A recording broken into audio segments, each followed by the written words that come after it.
Welcome in, everybody. Hope everyone's doing well and enjoyed the All-Star break. It's another week, and the NBA is going to be back this week. New York Knicks basketball. I'm excited to talk to Joe Vardon of The Athletic, covers the NBA, one of the best in the business, covering Cleveland in the Cleveland market as well. A lot to talk about, Joe, and it's a pleasure to have you back on. Yeah, it's good to be back. I've been looking forward to this. Likewise. Of course, it's been a really eventful season. The Knicks have managed to make moves, file for a protest, which we'll talk a little bit about. We've got some good injury news on the Knicks players that have been out, so we'll talk about that in the show. But how have you seen the Knicks season, so far? I if you would have told me that they would almost completely revise their team on the fly, coming out of the playoffs last year, or even at the beginning of this season, I'm not sure that I would have believed that. And yet here we are. I mean, trading RJ Barrett, a franchise cornerstone really for the last several years, to Toronto, where he's from, for OG Anunoby, who is much more of a Thibs style player, much more of a two-way player. So the move makes sense, but I didn't see them moving RJ at that point. And then you look at what they did at the deadline with Bogdanovich and Burks. Both of those moves, of course, make sense. And for me, the Bogdanovich move is a move that could really help this team. So, I mean, I think they're fourth right now in the East. They've had some injury trouble. I guess like when you sit down and write it out on paper, you have them about fourth. I mean, they could be as high as second. They could be as low as sixth. So I think they've kind of solidified themselves as a top Eastern team. I know we're gonna talk all about this. I just think like my biggest concern with the Knicks right now is it's going to be a while before all of the players they have available to them are actually back in the fold from injury. And so when that occurs, Tom Thibodeau is not going to have a whole lot of time to piece together a rotation for the playoffs and to build continuity within that rotation before the playoffs start. And that can be problematic. They don't have a choice, because of what's happened with Julius and even OG and of course Mitchell Robinson. How he even fits remains to be seen. But that's my biggest concern. They're a better team than they were last year. They're deeper than they were last year. More fit to Tom's mold than last year. So those are all good things. But we'll see. Definitely. The pieces have to fit first, and then you work out the chemistry.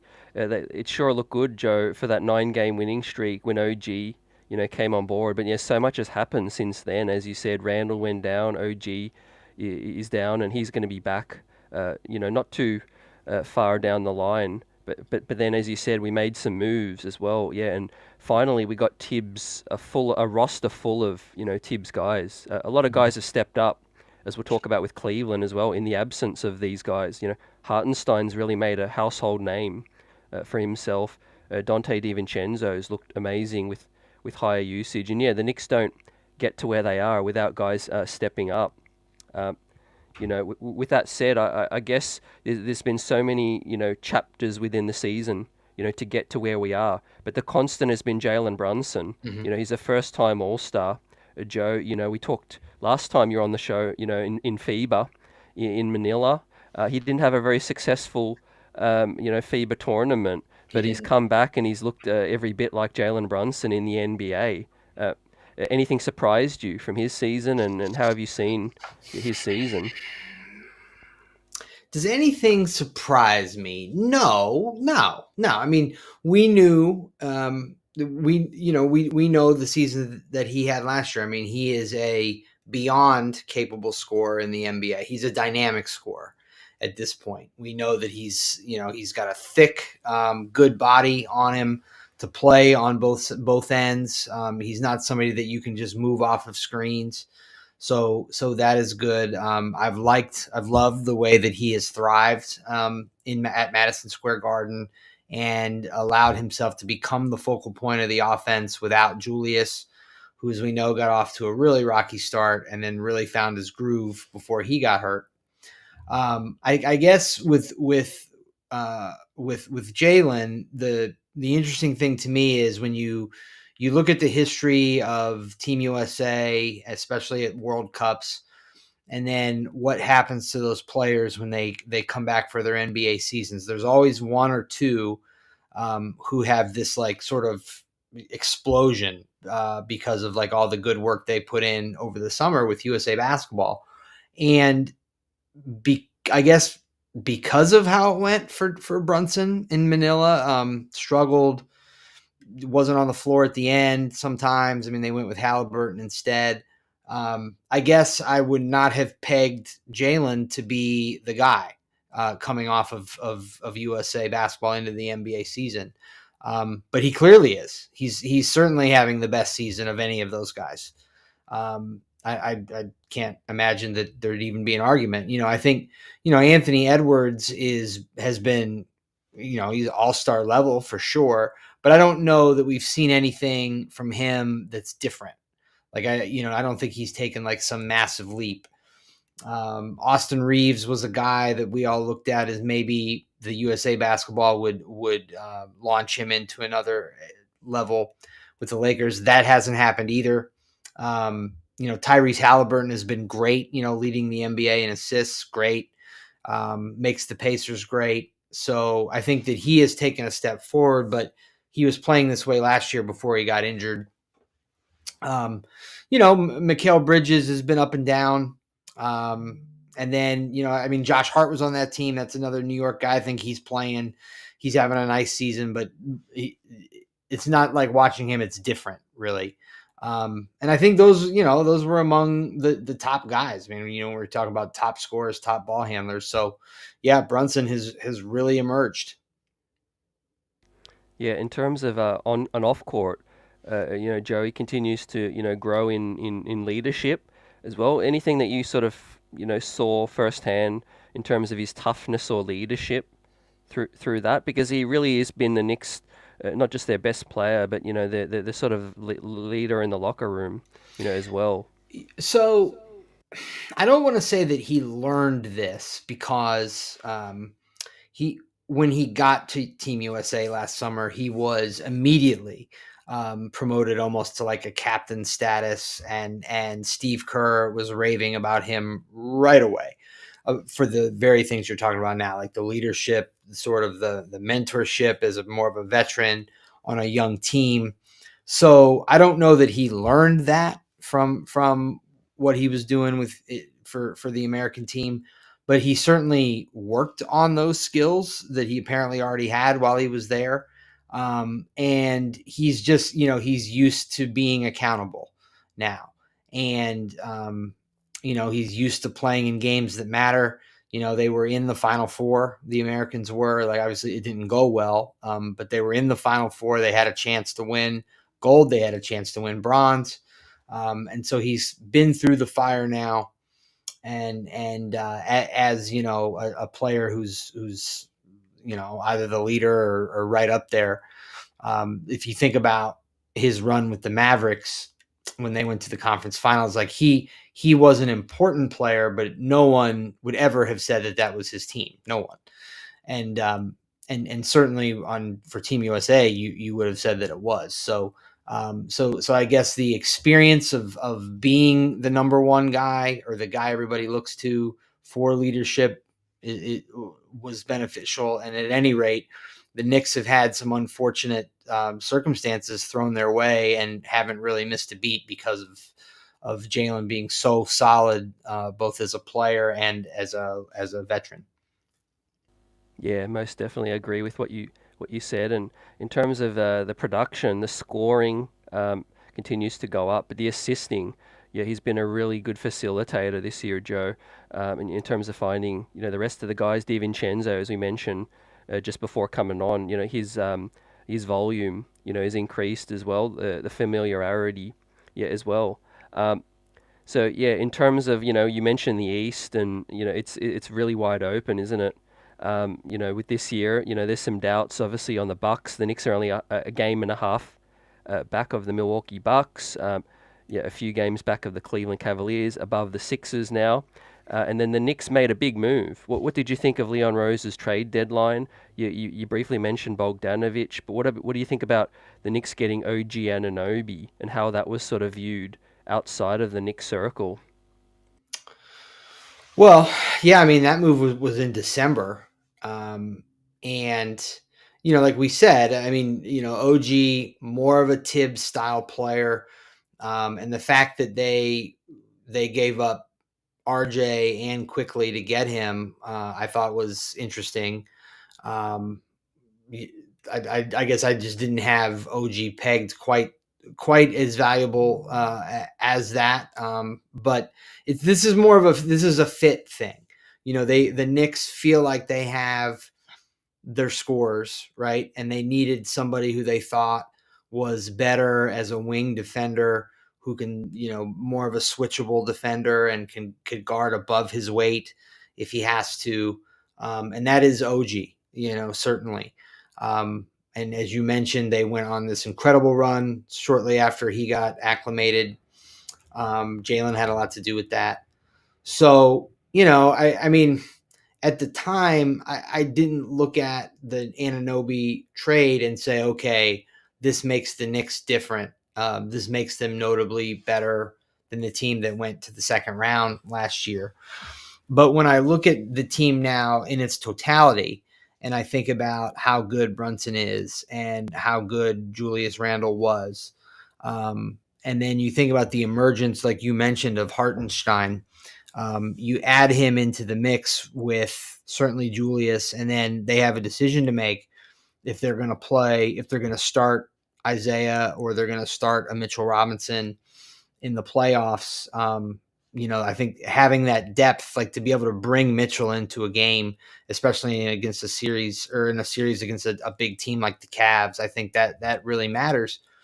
And then with Bogdanovic, I mean, he's a 40% shooter from three, and he's 6'8", I think.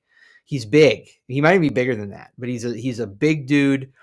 He's a spot up shooter, and he can also run off screens and get his shot from 3-point range. And that is something the Knicks didn't have. So they have the ability to space more now than they've had under Thibs. Brunson has emerged. They're deeper. And so, there's a lot to like there. I think, what gives you pause, one, as I said, with the timing, and then two, the East does have some pretty good teams.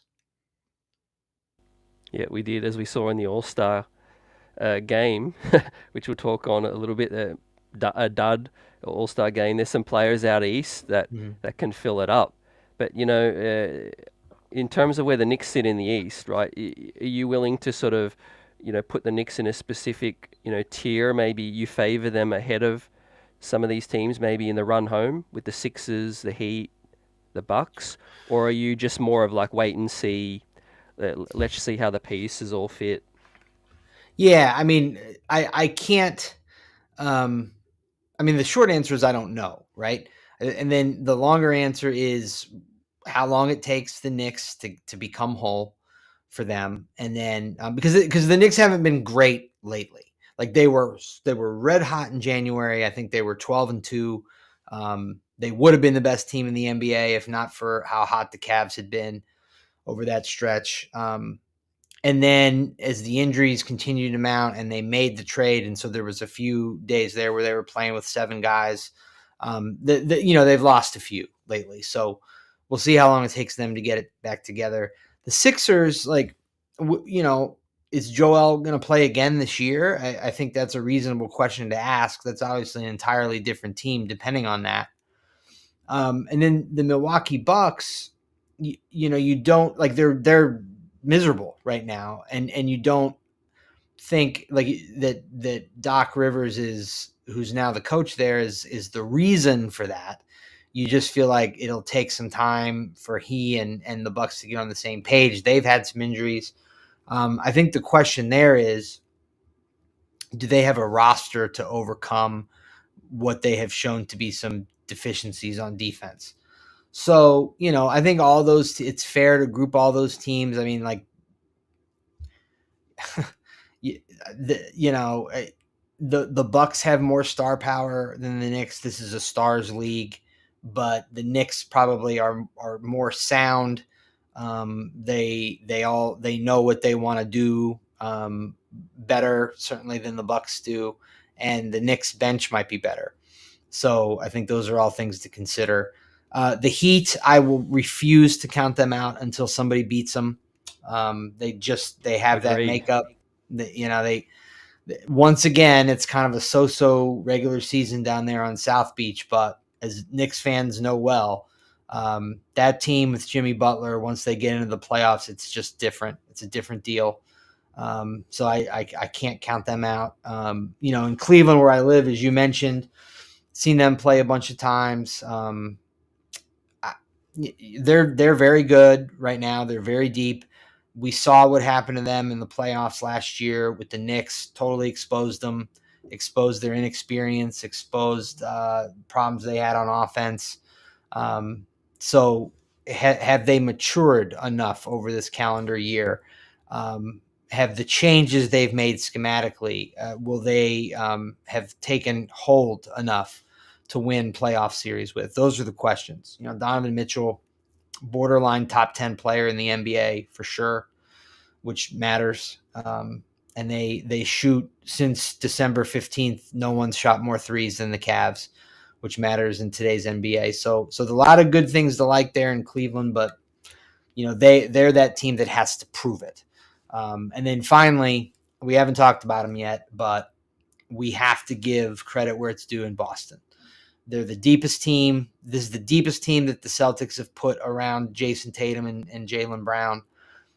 They have Drew Holiday, who was a difference maker in Milwaukee. Porzingis changes them dramatically. Horford coming off the bench now. Derek White's having a career year.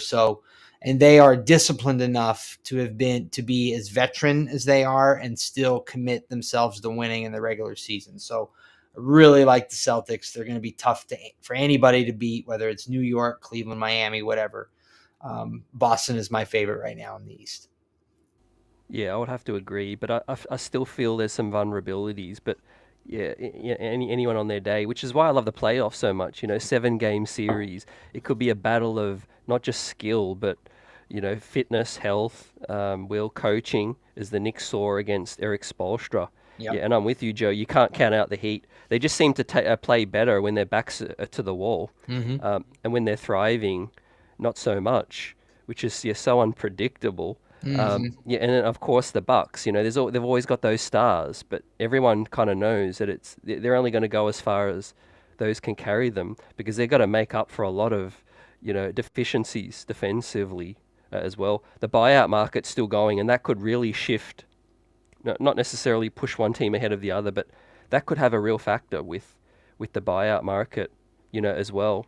Um, It could. I had this whole speech ready on that, and was ready to give it again about how, like, the buyout market is pretty overrated in terms of the impact that these players have on playoff teams. And then I remembered somebody who's close with me, Kevin Love, and the impact that he had on the Miami Heat last year as a buyout guy. He ended up being their starting power forward, and they went to the finals. And I don't know that happens without adding him. So you're right. I think that when you talk about buyout markets, you're looking for the right fit for the right team as far as an impact. Like, for a team like the Celtics or the Cavs, like it's hard to see how they would benefit from a buyout guy. Maybe the Knicks would. The Heat probably would. The Sixers could certainly. The Bucks definitely would if they could get some defensive help for sure. So I think it depends on the franchise, but you're right. We need to see how that shakes out. Yeah, more so specifically if there's a clear hole. And I think, as you said with Kevin Love, that filled a really significant hole for the Heat. But for the Cavs and the Knicks specifically, for the Celtics, I feel like the players they've got are good enough, right? Health permitting. But with the Knicks, they've kind of got to fill out the rest of their roster because there's 3 spots essentially. And today's Taj Gibson's 10-day contract finished, and reports are he didn't report to practice, so we haven't heard anything yet. So the Knicks technically have to fill 2 spots to get to the league minimum, to get to the 14. Now, I don't expect those players to play as we shift the Right. conversation to the rotation now, Joe. And, the Knicks basically have, with when health, they have everybody they need in the playoffs. But with the injuries, there's fair concern with some of their big men. If some of the bigs, can't grind it out, a big playoff series. Julius, you mentioned. Bogdanovic is already out with a calf, but he's set to return this week. I've got doubts whether he can fill in for Randle still in big minutes, but sure, he gives you a great punch off the bench as well. And we're talking about it just off air. We kind of we both agree that the Knicks rotation will go down to 8 in the playoffs. So, Probably. you feel like, with these deep playoff runs, a lot of the rotations shrink. So for the conversation going on about, minutes police and Thibs needs to, play some more guys, I agree with that, but that's for the regular season. In the playoffs, it's just not going to happen. No, that's right. And then even teams that do not manage their minutes during the regular season the way that Thibs obviously does, they try to start ramping up minutes later in February and into March. And then you taper that back a little bit, maybe the last week of the year to get to rest for the postseason. But you will see teams start to load minutes onto top line guys to get them ready for those 40 minutes that they got to carry in the playoffs. The Knicks guys, those 8 guys, they will certainly be in shape to play 40 plus minutes. Yeah, as we mentioned, Boston, I've got doubts over KP, his health, but he is 100% the X factor for Boston in terms of, pulling bigs out of the paint, and all of that. Obviously, we're going to mention Thibs too, and the coaching adjustments. Thibs has a rigidity in terms of he loves to double down on what he does. How have you seen, him, coaching this team? And just in comparison to, let's say, a Spoelstra or, a Cleveland, who's had to deal with the same amount of injuries, but seems to trust, a lot of these younger players. You've got some players in there, Cleveland, have made a huge impact this season. Well, I mean, since you mentioned Cleveland, I mean, we have to go back to that playoff series last year. Among the factors in that series was Thibs certainly got the better of JB Bickerstaff, and I mean that is I don't think that is arguable. I think that Thibs gets some of the same criticism for what happened in the second round, but just Jimmy Butler and the Heat were tremendous, and the Knicks were dealing with some injuries. I like Thibs a lot. I think he's one of the great coaches. He's very set in his ways, as you mentioned, very much an old school player, or old school coach in terms of what he expects outside of the games, like with the work and putting it in, during practice, what he asks of these guys within the game. He wanted Bogdanovic. He wanted that space. He spoke on the day of the trade, that at the trade deadline. I was there in New York with the Knicks, and he was talking about, like, space is the thing that you need in this league, and he was suggesting they didn't have it. Now they do. So it'll be fascinating to see how he uses it. And he's also got a dynamic, as we said, he's got a dynamic point guard and Jalen Brunson. So he's going to have some options there. Yeah, I'm really excited for the rest of the season. Yeah, in all the years you've covered the league, I'm sure you must appreciate having, some openness in the East, and some, storylines that are just, it's box office night to night, how this thing's going to play out. Now, I do feel like seeding, is obviously just going to play a big factor in matchups, but I don't necessarily think it's going to have an impact on who can get to the Eastern Conference Finals, right? We saw the Heat last year, Joe. Nothing really surprise you anymore, will it? No. I mean, you don't expect much out of the Sixers right now, just because of you're not thinking great thoughts when it comes to Joel's availability. If that changes and he's refreshed and in good shape for a playoff run for a change, that does matter. Um, you know, so I guess you're thinking the opportunity for surprise is maybe a little bit smaller than last year. Like, we haven't talked about the Pacers or the Magic. It doesn't seem like either of us are quite buying them yet. The Pacers don't defend enough. The Magic don't have enough experience, I guess. But I mean, Tyrese Halliburton had the Pacers in the in-season tournament finals. If he stays healthy, they'll be an exciting team to watch. But yeah, and I think, I mean, we've been talking about the East, but when you talk about storylines and who's going to do what, I think in the NBA at large, we've got a lot of possibilities. If you look out West, there's like 4 teams within a half game or something like that of first. And 2 of them one's the defending champ. 2 of them are just totally veteran laden with the Clippers and the Nuggets. And then, you've got these 2 super young teams who are awesome in the Timberwolves and the Thunder. It's just, have they been through enough of the fires to not buckle under the pressure of a conference final, that kind of thing. Are the Warriors, are they going to make it? Are they going to get out of the play-in? Can they play their way into the top 6?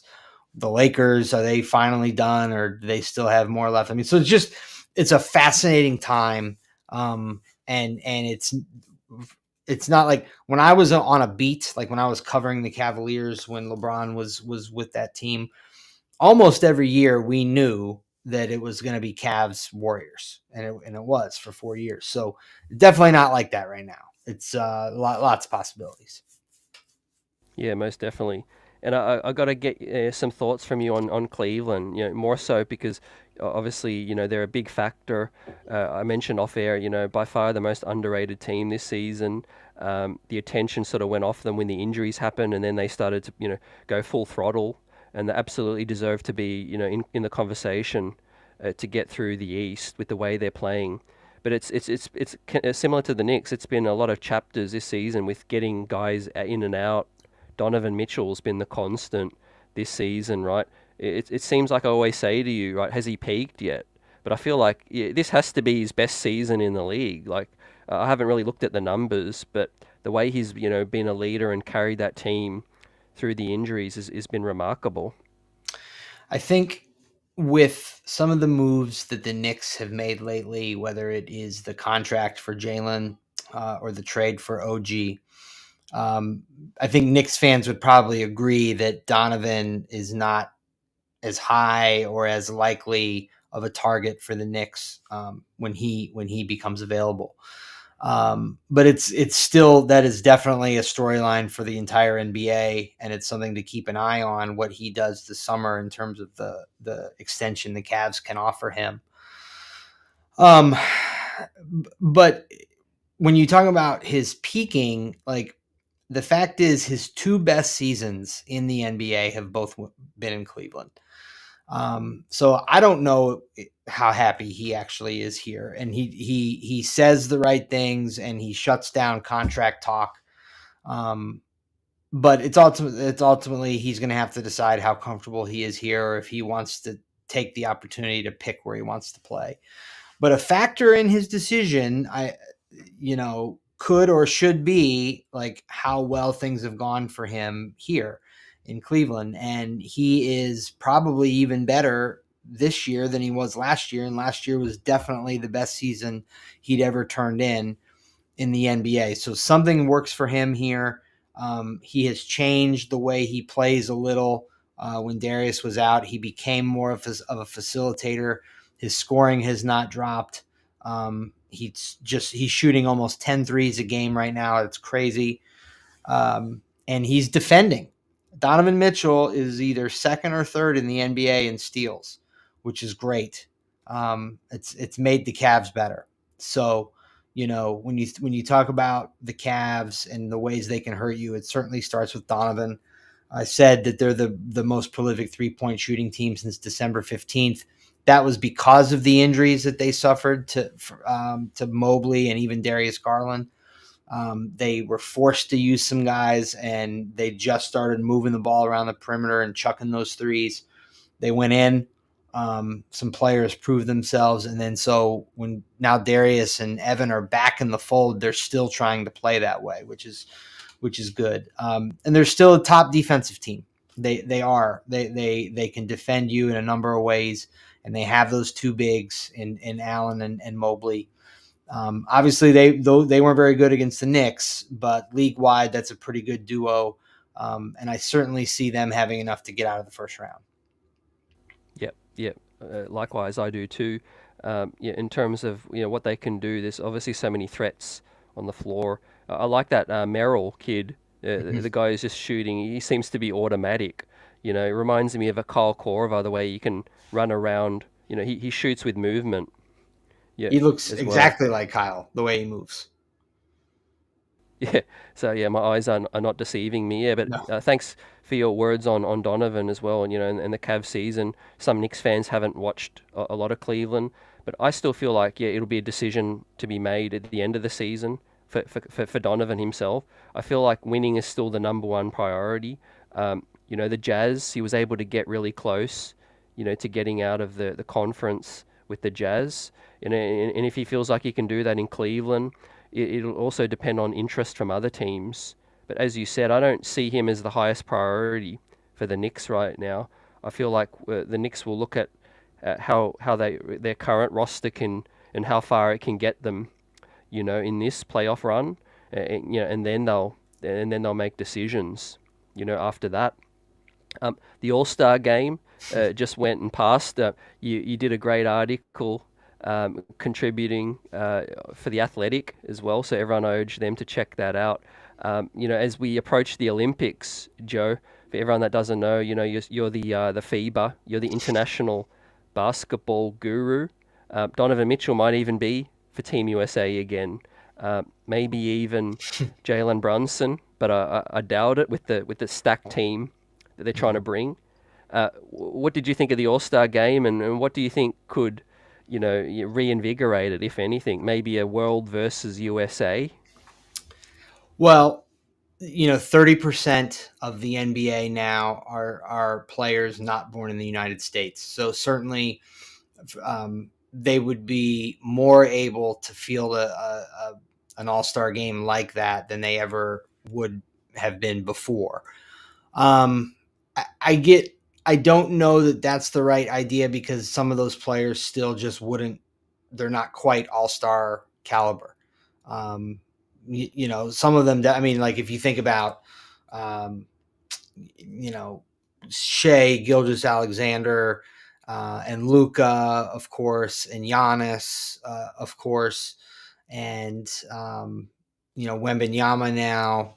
Embiid, he wanted to play for Team USA, but certainly he could be a guy who is on that team. Jokic, so that's a pretty good start there with 6, right? But then after that, like, are the next 6 guys, are they worthy of being among the top 24? I'm not sure.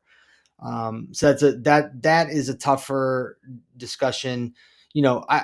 I wrote, and certainly everybody agrees this was not a good All-Star game, and they haven't been for a while. And basically they stripped away all of the changes that they had made previously.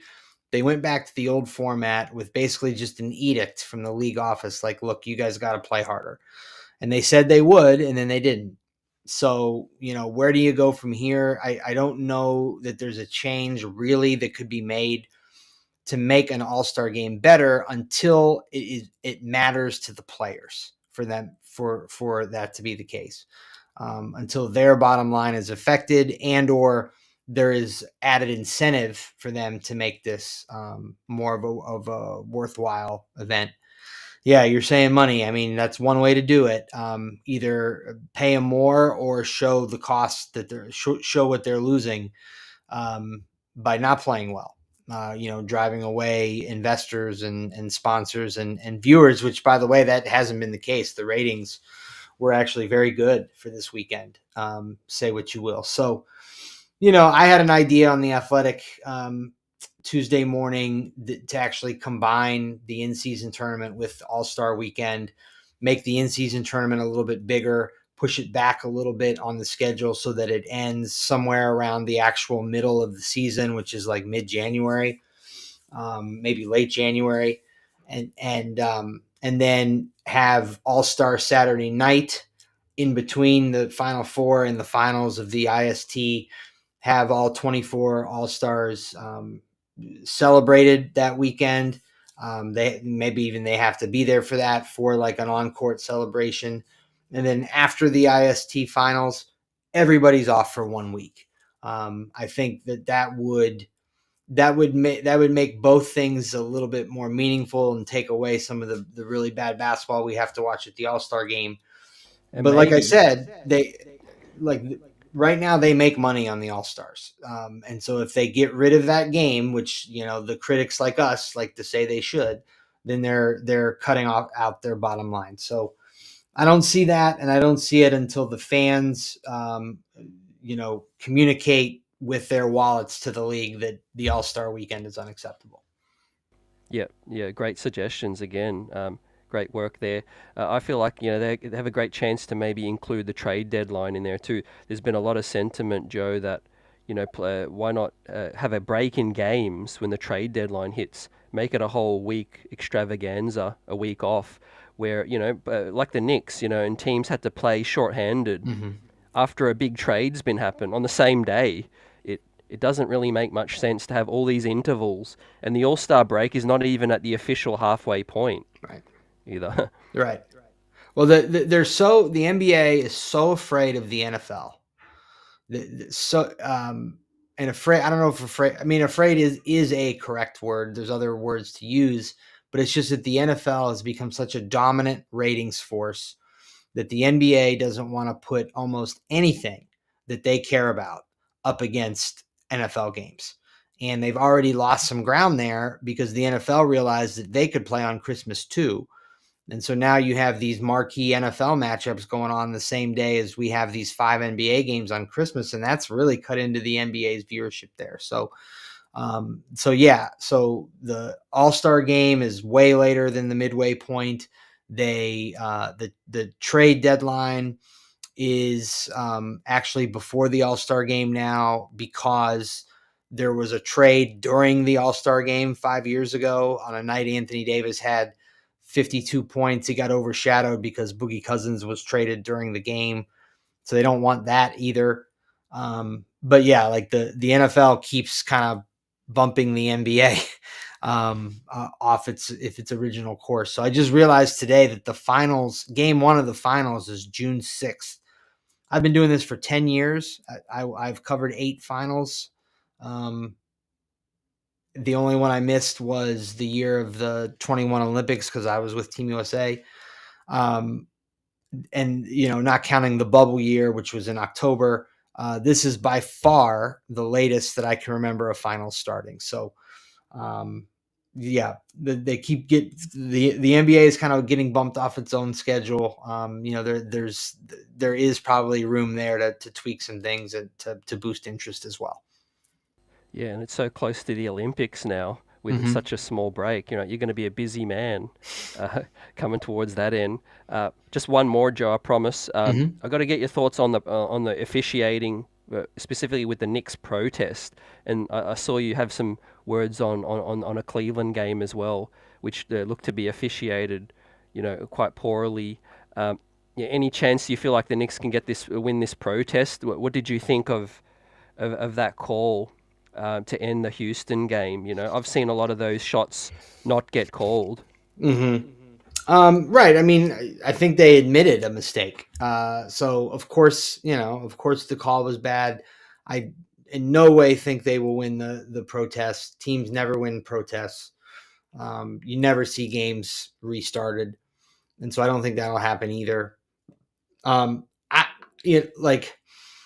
I agree that the relationship between officials, coaches, and players is probably at an all-time low. I don't think that the officiating itself is worse. I think that there are a number of societal factors that go into an increase in complaining and an increase in sort of the outbursts that we've seen directed at the officials. And then also officials are going to have shorter tempers too. For they feel like they're under an unfair amount of criticism. Um,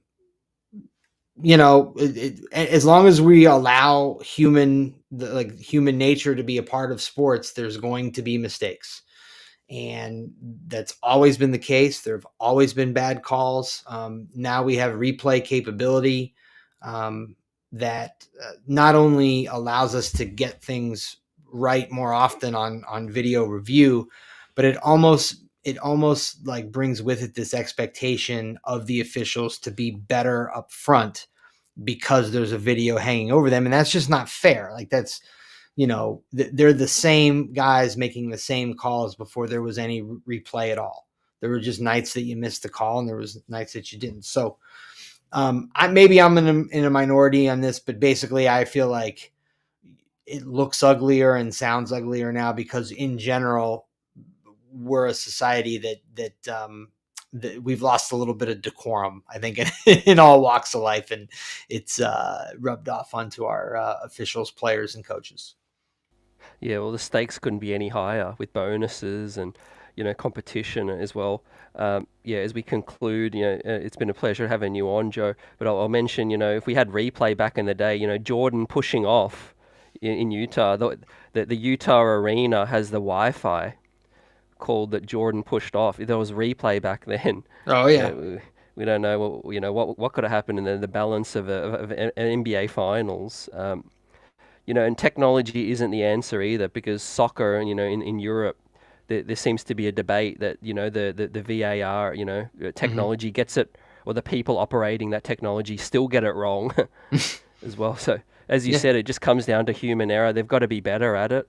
Got to be consistent. Like Thibs says, he just wants consistency. If you're going to call that, then call it, regularly. And yeah. that Houston game was way more physical than any game the Knicks have played, and the players just weren't, really, really used to it.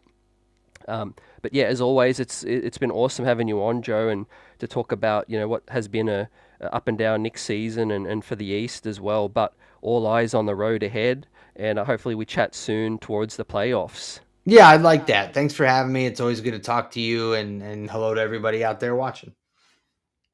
Yeah, thanks again, and we'll talk soon, Joe. Okay. All right. Have a good one. Yep, Yep. peace. Die, buddy. Ladies and gentlemen, Joe Vardon of The Athletic. We're going to continue talking and bring you up to speed with some of the news in Knicks land as we face the Philadelphia 76ers in Philly. It's going to be a big, big game. The Knicks have had a win in Philly already this season, but some guys are coming back, which is huge for us. And we're going to need it. So let's bring up some of the chat and the questions coming through.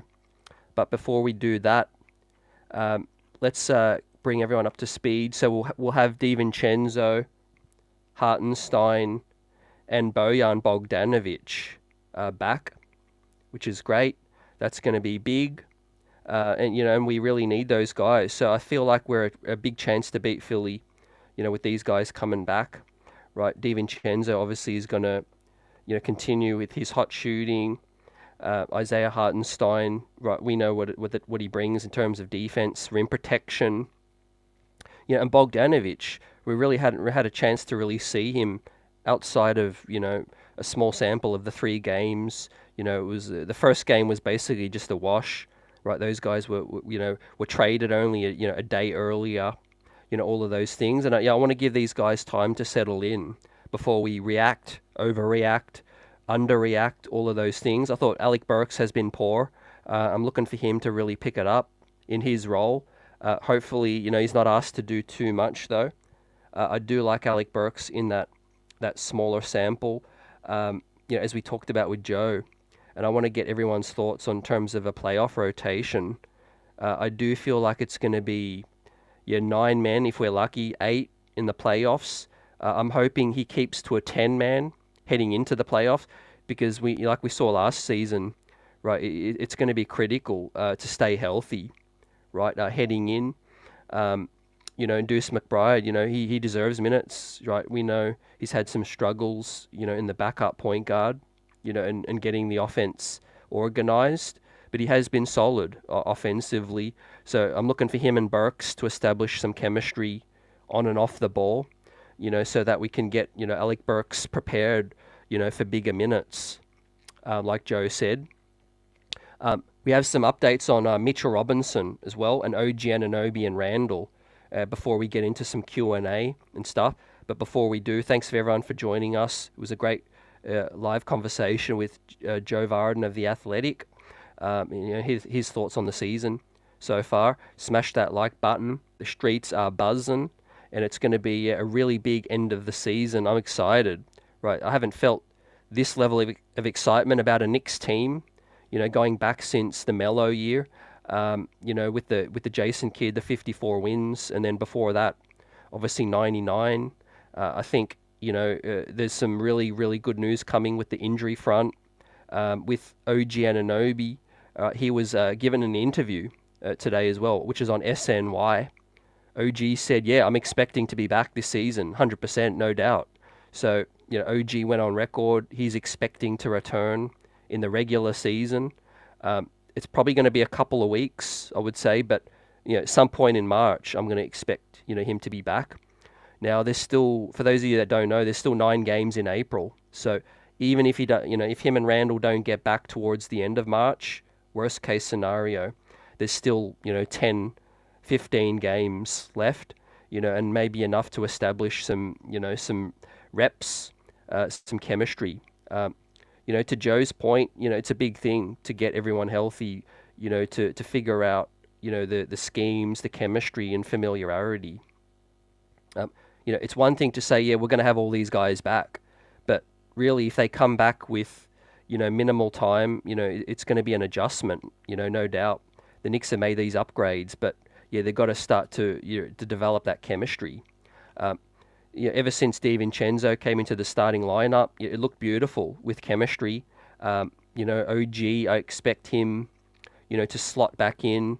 He's a player that's great off ball. So the great thing is why that trade was so good, as we talked about, fam, is OG can catch and shoot. He can catch and drive, finish strong.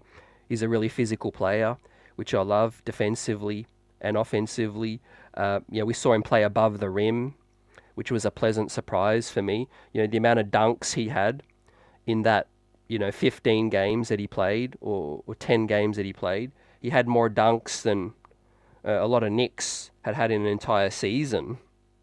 So yeah, a lot to look forward to with OG. Now Mitchell Robinson, he is out of a walking boot.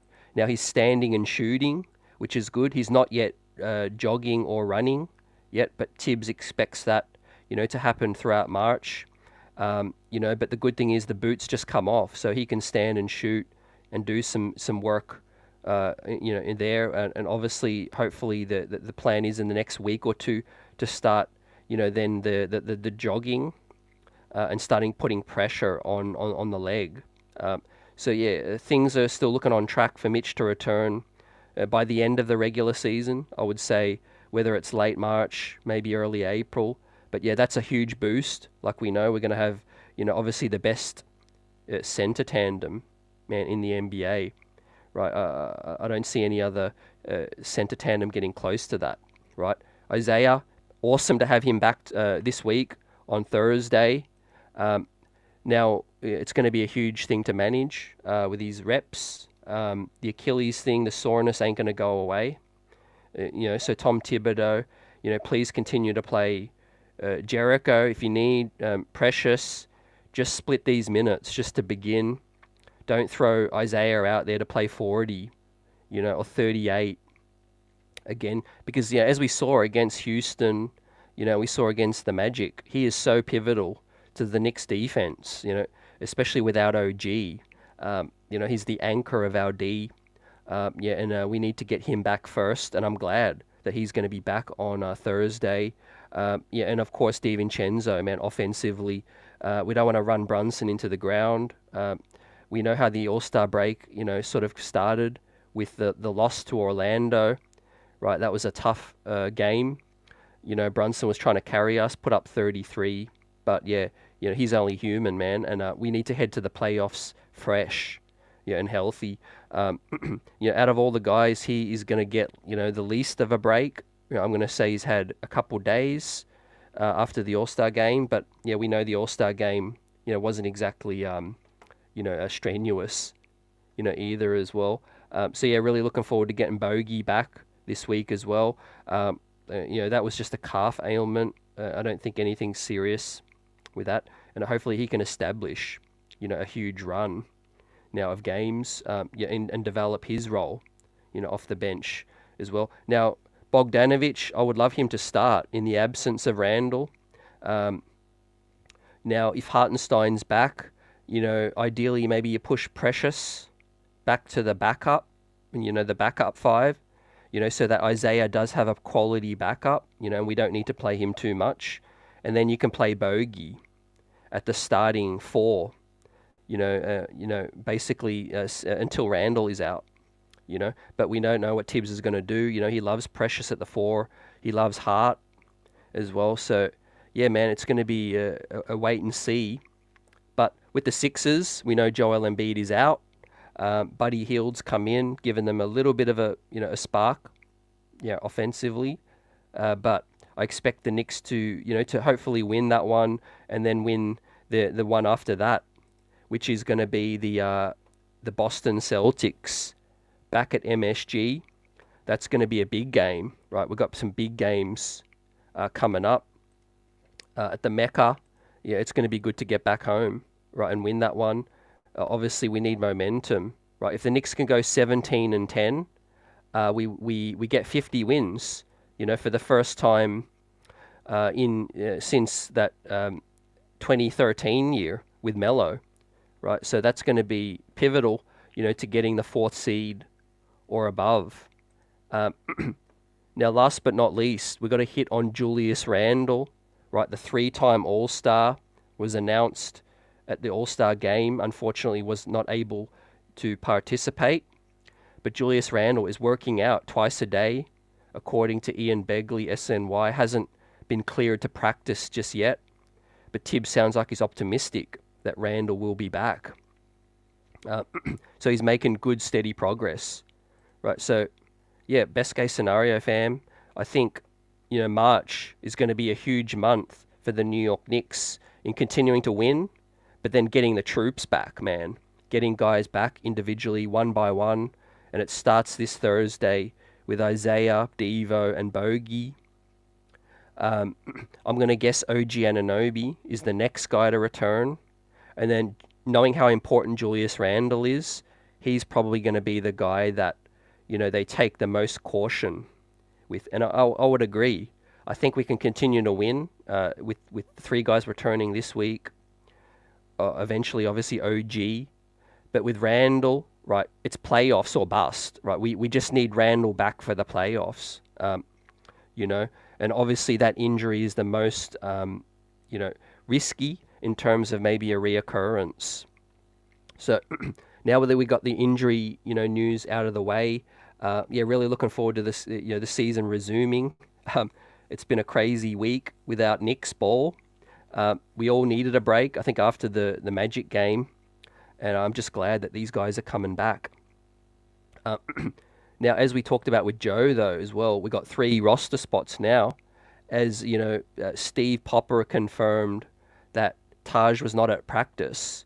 So now that doesn't mean they can't bring him back or they're not going to. It just means that, they haven't established what contract he's going to be on. The second 10-day contract has finished. Now, it finished as of yesterday. So, yeah, Taj is a free agent. Now we're either going to bring him back for the rest of the year and then add another guy, or we have to add 2 guys. According to the league minimum, we need to hit 14 roster spots as well. That could kickstart the Q&A now. What do you guys think we should do? Dirty Dancer Salute says, I like them to sign Daniel House, maybe even a Knox or a Frank for LOLs. Korkmaz is a name to look out for as well. Yep. I did mention Korkmaz. I think, he might want a bigger role though, maybe on another team. Mook Morris out in San Antonio. Bobby Marks does, suggest that that's something to look out for as well. I don't expect, Mook to stay in San Antonio. Of course they're not going to make the playoffs, so he's a playoff kind of guy. He's going to, find a buyout, at some point. We had guys that didn't really want to buy out. Miles Bridges didn't want to trade. He's going to stay. Kyle Kuzma's staying. Obviously didn't get traded. Gordon Hayward, though, did get traded, so he's not going to be available. Paddy Mills is now out of the rotation in Orlando. He could be a solid veteran, second, third string guy who can come in and run some point. Brings experience. He could shoot a little bit. That's my tip, to maybe look out for a buyout potential with Paddy Mills. But Atlanta are still in the play-in hunt. So that they might want to keep him around as well. So, what else are you guys thinking? I've started a couple of comments as well throughout the show, and I'll bring them up. Yes, Dirty agrees. Knicks have 3 roster spots. We have to stop wasting them. Yeah, it was more of a pet peeve earlier for me. In the run to the All-Star break, we really needed bodies.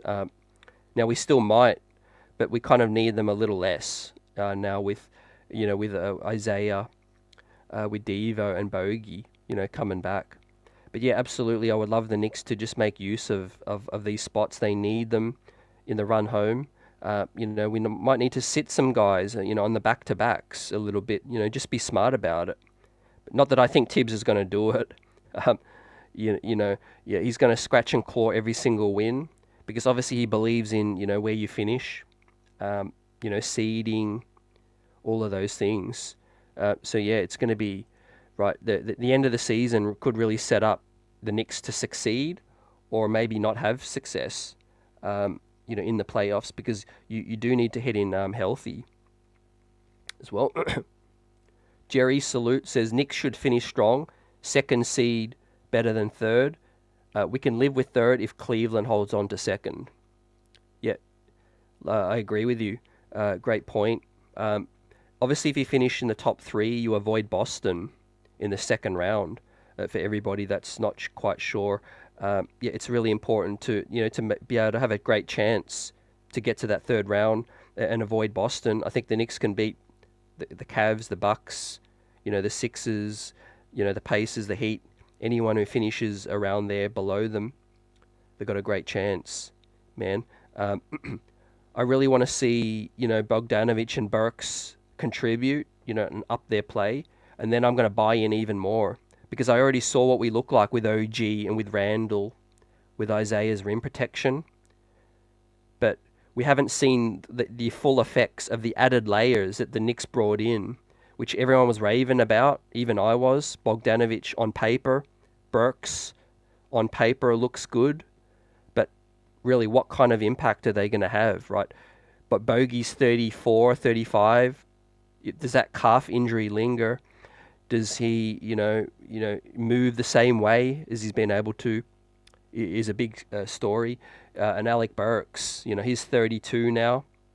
Maybe he's just not the same Alec Burks that we saw 3 years ago, 2 years ago as well. He hasn't looked good, but maybe a lot of it's a little bit of rust, a little bit of that Detroit, the little bit of the Detroit stain coming in and the habits.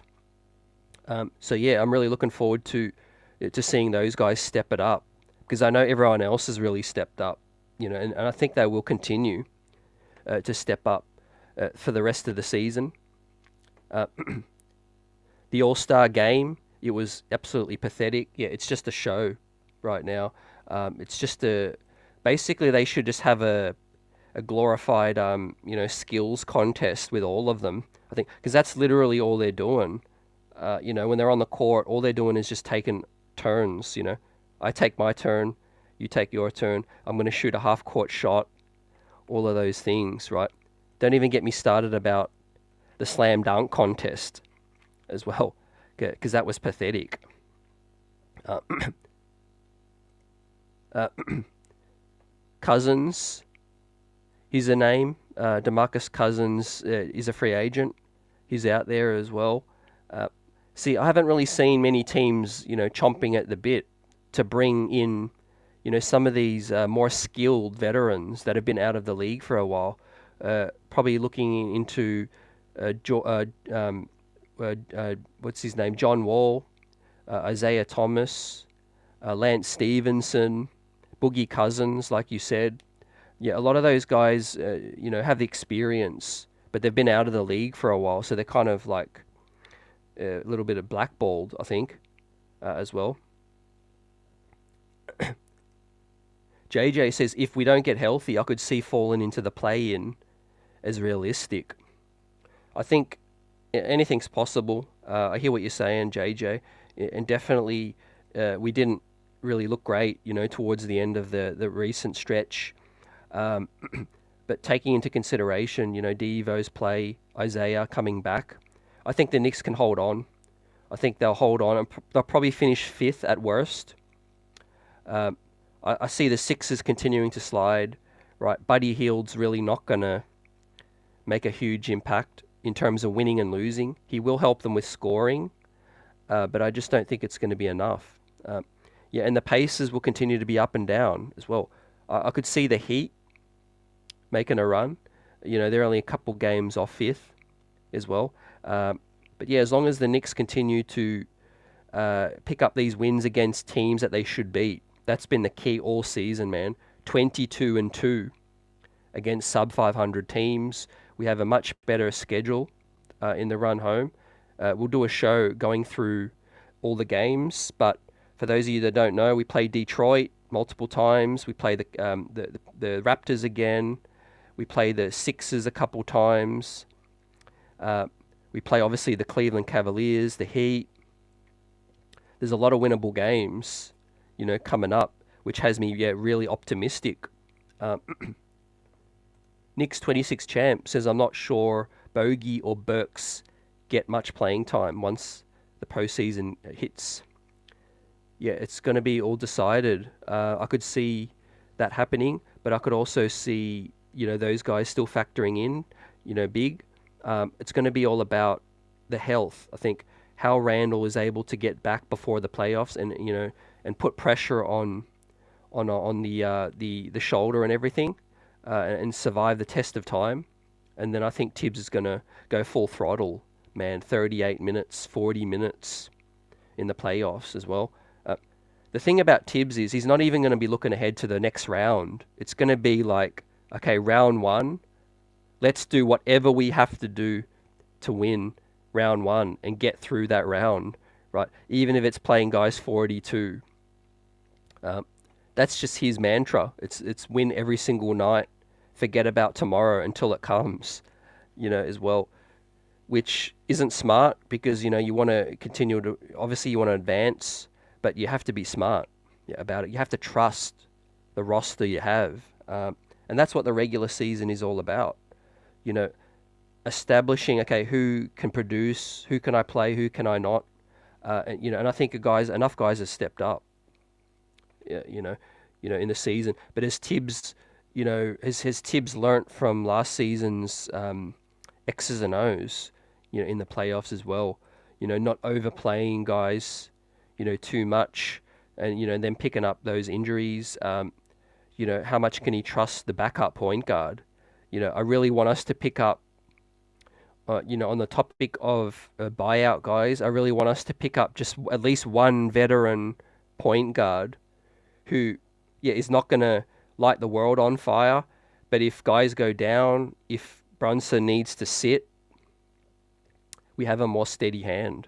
Right. I know that the player is probably not going to factor in much because, Deuce and Burks, are going to have Thibs as first dibs. But I think a guy like a Patty Mills, maybe a Corey Joseph, who's still out there. Ish Smith, just a seasoned point guard who who you can trust, who's been there. Maybe they've been through the wars and the playoffs. As I said, you never know if a guy goes down. I like Deuce McBride. Do I have big trust in him in a playoff spot? Yeah, it's not the highest of trust. I think he can do a job. I think he can be solid. But, if you have the chance to get a veteran, as I said, I would do it. And you've got to fill these roster spots anyway, fam. With all the bigs coming back, is there a real need to bring back Taj Gibson and use another roster spot on him, right? When you're assuming Isaiah, Precious are going to eat up all the rotation minutes in the playoffs. Mitch, obviously, is a big factor as well. You got Bogey and OG and Randle that can play the 4, right? Get more guard help in, fam. Get more perimeter help. Obviously, you got Jericho Sims as well as the 3rd string. So, am I shocked that Taj Gibson was not at practice today? I'm not shocked at all. I think, we all saw how he looked in the last couple games. I think, we'll probably hear something very soon on Taj if we have not already. And I think, it'd be wise to get in some veteran point guard help. Salute, Julian Blum. What's good, fam? Great work. By the way, I saw your content. Julian's got some content out. Knicks Live, I believe it is, fam. Keep doing your thing. Julian says, I like Deuce, but I can't trust any point guard who can't penetrate the lanes. Yep, you said it. I agree with you. I think, we know what Deuce is great at. He's great at off-ball play, catching and shooting, on-ball defense, all of those things. But the number one thing you can't underestimate in the playoffs is that it's the playoffs, right? I think the least respect you have for the playoffs will be your downfall. I think you have to respect the opponents. They can scheme against you. They've got, every other day off to scheme and plot, and plan, against your weaknesses, your deficiencies as well. And I think, they're going to be able to, take Deuce off his spot as well. So, with that said, I think Deuce has got a bright future, man. He can continue to ball. But, maybe this year, we obviously need a little bit more, I feel. Brunson missing a game or two really let us know, fam, that we have a gap. Alec Burks, as veteran as he is, man, I have the same amount of trust as I do with Deuce in terms of running the point. It's makeshift at best. It's not his strength. Can he do a job once in a while? Can he run a play or two? Yeah, but is he dependable in the playoffs? Is he sound decision making? Is he safe with the ball from turnovers? All of those things, shot selection. As well. I think that's questionable. That's questionable at best. So, I trust Leon Rose. Firstly, we look at these roster spots open. I feel like they're going to do something, and the work's not done yet. But the best thing, man, is that we're getting the troops back.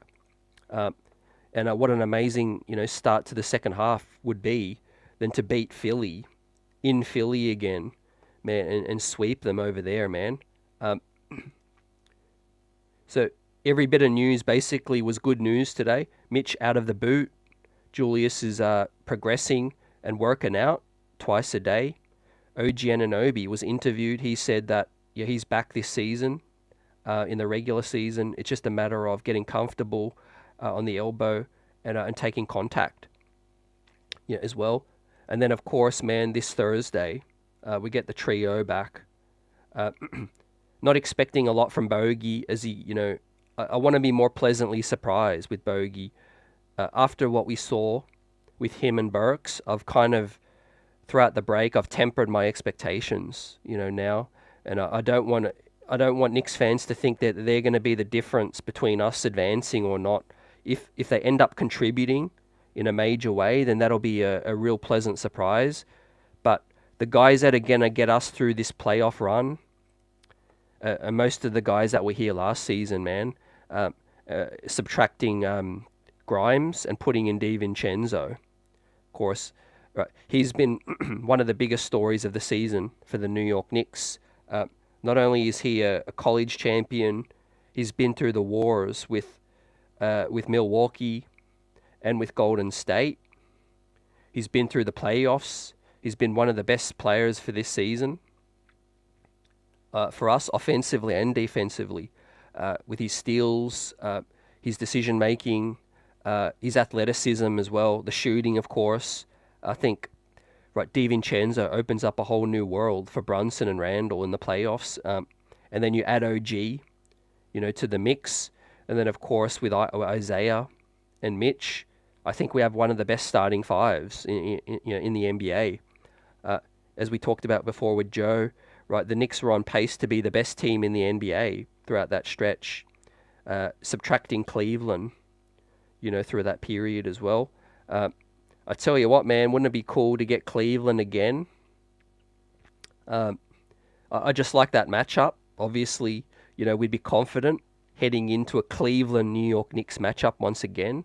But the storylines between Donovan Mitchell, of course, last season's success, Mitchell Robinson returning to defeat Evan Mobley, Darius Garland, and Jarrett Allen. That'll be a cool story. It's not going to be the first round, though. I think the Cavs and the Knicks will finish either a spot away from each other. It'll be whether it be the second and the third, or the third and the fourth, or the second and the third again. I think the Knicks and the Cavs won't meet until probably the second round, but that would be awesome. That would be an awesome second round matchup, right? For real. As we continue buzzing, what's good, coach? In the building, Vaughn, Nick Yak, Jerry, salute. Mets Knicks, let's go. Says, last day for Taj on his 10 day. We would have to sign him now for the remainder as well. Thank goodness we didn't. Well, thank goodness we haven't yet so far. We never know. But I feel you. Taj is. It's all about what a player's best role is. Taj's best role now is in street clothes or in a suit, fam. On the sidelines as a coach. Taj is gonna continue to contribute. I think for his next phase of his career. But that's to be a mentor and a coach. I think it does sound like Thibs is going to bring him in next season, maybe as an assistant. For the rest of this season, we need to be serious. Like Dirty Dancer said, you want to be about, you want to be it, you got to be about it. And if we have the goals to make a deep playoff run and get to the finals, we have to treat the opponents with respect, but we need to treat the whole situation. No fluffing about with overplaying guys, underplaying guys, and then not filling these roster spots. There's guys out there. So what other names are you guys thinking of? Right, we'll continue to shout you out and to talk about what the Knicks need to do. I think me for a backup point guard. You guys mentioned an enforcer. I could really see that as being an option. We know Taj ain't really that. We know PJ Tucker is out there. He's trying to get a buyout. But he's 38 now. I mean, I wouldn't be mad at it. Mook Morris, he would be more of that enforcer guy, right? He's familiar with the situation. He's been a Knick. He really enjoyed his time being a New York Knick as well. Did Mook. We had a decent start to that season with KP and Mook, that year, before we traded him at the deadline to get the quickly pick. Mook Morris, I think he fits. The thing is, it's got to be a Thibs guy. That's whether it's the fortunate or unfortunate circumstance, anybody the Knicks bring in, whether they're going to factor in or not, they have to be a Thibs guy. Because look at everybody we've brought in, from OG to Burks to Bogey, who we did hear from Joe, talking about how much Thibs really wanted Bojan Bogdanovic for spacing. We know Precious Achiuwa, right, been one of the best stories of the season as well. In the recent stretch. Man, is the OG trade looking better as we continue? He's been a pleasant surprise. Who would have thought with more usage, Precious Achiuwa, has looked even better. Cleveland, the Raptors fans, even they're surprised. I'm not too surprised because I know, he had that, in him, but he's just been consistent. Deuce is more of a two guard. Yep, definitely. I think a two guard in a point guard's body. But yeah, you love the man's competition. He can fight. He can do a lot of things. The shooting has been a real factor as well. Yeah. In fact, if Deuce does earn playoff minutes, you could say the biggest reason is probably the shooting, because defensively we know Deuce has always been that. But the fact that he can knock down shots now, that's got to give Thibs more trust as well. Deuce, he's only going to hurt you, organizing the offense. But to his credit, look at the lineups. He's had out there, man. He's had Josh Hart. He's had Jacob Toppin. Sometimes he's had Taj, and he's had Precious, or he's had Burks, who's just come in as well. So yeah, I'm still really high on Deuce's future, but I would love to just get that sorted. Some insurance. You guys are liking Mook as well. Julian asks, do you think Robinson should slim up a bit or stay solid due to the injury, man? That's a really great question. I really liked Mitch when he did put on that weight, and he started to really take his game to another level in the paint. But whatever he feels comfortable with, I think somewhere in between, man. I think he's always got the length to be solid rebounding, even if he does slim. But yeah, the main thing is he's just got to stay agile. His ability to run the floor, play above the rim as well is huge on the pick and roll as well. And as we know, man, we can't underestimate how big Mitch was in the Cleveland series, right? Probably the MVP of that series. And that includes a Jalen Brunson. That includes the great series Hart had as well. He was by far the most important Knick. In that that Cleveland series, fam.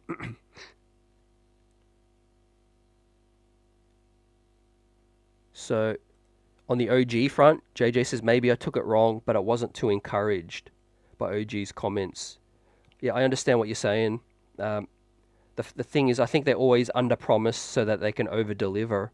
So I've sort of understood that I take it with a grain of salt. When they do talk about their return, there's no doubt what you're saying is they're being really coy about it. They're being coy about Randle. They're being really coy about OG as well. It's kind of like we won't really get a full gauge when they can come back until they're actually back. We'll get the word that these guys practiced today with contact and all went well. And then the next thing 5 days later, they're in the lineup. So, yeah, I think they just want to kind of keep things quiet. But for those that don't know, OG did say, I'll be back this season. No doubt. He said, I'll be back. But you just can't give a timeline, unfortunately. Randle is working out twice a day, but OG's not practicing yet either as well. So those are the two guys with Mitch not able to practice. Obviously, Mitch is out of the boot now, and he's doing some shooting as well. Not that he does any shooting in the games, but credit to his rehab. He's doing everything he can, to get back as well. But as Dirty says, nothing to really be worried about with OG. It's a month injury max as well. I hope he's working on his cardio as well. Get those reps so that he can get back to that conditioning to play. Thibs is going to play OG 38 again. That was a big factor, fam, in terms of OG playing 38-40. Right, Thibs was playing him more than I expected. As well. So yeah, that's going to be a big story. And I think OG. If I had to pinpoint one player outside of your Randalls, your JBs, and your big men, um, I'm going to put OG up there with equally as important as Dante DiVincenzo, I think. So yeah, outside of the center, Randall and JB, obviously the wing spot is going to be critical for the Knicks. That's where we've made these upgrades that we've been screaming for 2 seasons now. Uh, and we had to, ship out some guys that we love. RJ, Grimes, quickly, right? These guys got to produce. But yeah, OG and Devo are two of the most important Knicks for me heading into this stretch, right? That's where we made those upgrades, quote unquote. Everybody else coming back is exactly the same. Hart, Isaiah, Mitch, Randall, and Brunny as well. Obviously, yeah, and then we mentioned Bogey, and then we mentioned Burks, but I'm not as kind of high on them as yet. We need to see more, right? It's only been a small stretch coming in, but one of the things I really did like was Bogdanovic's finish in against Indiana. I think that game was a preview of what we could see when you give him the rock. He can make a play. He can establish dominance against a smaller guy. For 6'7", 6'8", he's well built. He can move with the ball solid. He did look a little bit like a traffic cone defensively, but I don't think he's going to play enough minutes, to hurt us as well. What else are you guys thinking at the minute? Yeah, it's been a buzzing season so far, man, and the best is yet to come. I can't wait. Nick Yak says Mitch was better this year with less blocks. Players don't challenge him like Hartenstein.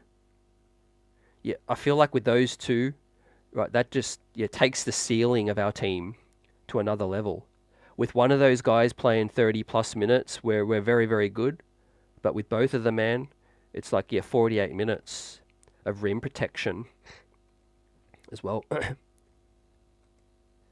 Knicks 26 champ says I would rather not rush OG back. We need Josh to hold it down until he returns. Yeah, I can agree, but I don't think it's something to be too concerned with in terms of them going to rush him back. I think they're going to be really cautious.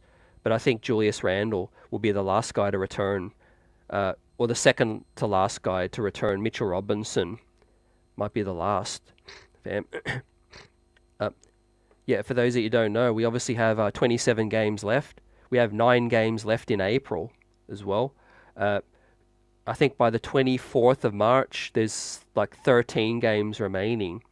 So I think that's a really good spot where you can expect to hear it, well, the Knicks should know by mid to late March, they should know either if OG's back by then, they should know more of what Randall and his timetable is going to be, along with Mitch as well. So that's going to be able to allow them to make rotation tweaks right before the playoffs. I think with still 13 games remaining to get some more chemistry, guys.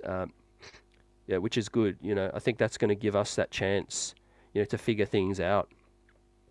But hopefully no one else goes down. I think that's the key.